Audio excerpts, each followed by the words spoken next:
Shifting focus for now, the war of dominance in Ukraine and Europe continues in a way. On the ground, Russia and Ukraine are trading blows. On the diplomatic front, Moscow and NATO members are trading allegations. In fact, Ukraine claims that Russian forces used at least 10 aerial bombs in an attack on Zaporizhzhia, killing 3 people and injuring 2 more.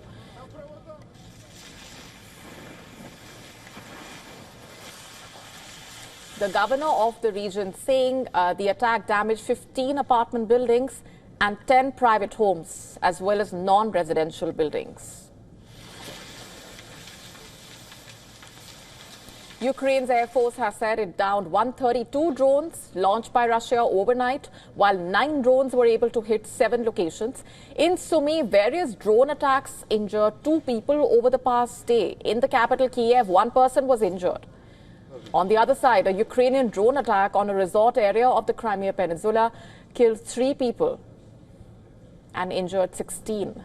The Russian Foreign Ministry denounced the incident as an act of terrorism, quote-unquote, by the Kyiv regime. It also had a message for NATO and the European Union.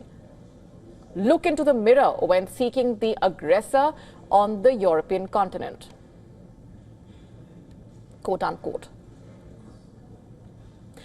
In fact, Russia also saying that NATO countries are escalating the tensions with unfounded accusations of airspace violations. The Kremlin has denied that its aircraft were violating NATO airspace and warned that countries making such accusations risked escalating tensions. Countries on NATO's eastern flank have reported a spike in airspace violations by Russian drones and aircraft. In the latest, Germany's Air Force has said it intercepted a Russian reconnaissance plane over the Baltic Sea. It said 2 Eurofighters were sent to track a Russian military aircraft that had entered neutral airspace. Estonia has claimed 3 Russian fighter jets entered its airspace on Friday, remaining there for 12 minutes before being escorted out by the NATO aircraft. NATO ambassadors will be convening on Tuesday for talks on the incursion after Estonia called for urgent discussions under Article 4 of the alliance's founding treaty.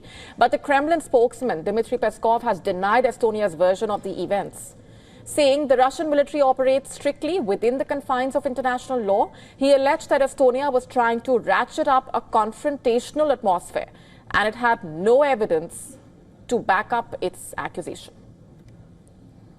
To stay up to speed with the latest news, download the WION app and subscribe to our YouTube channel.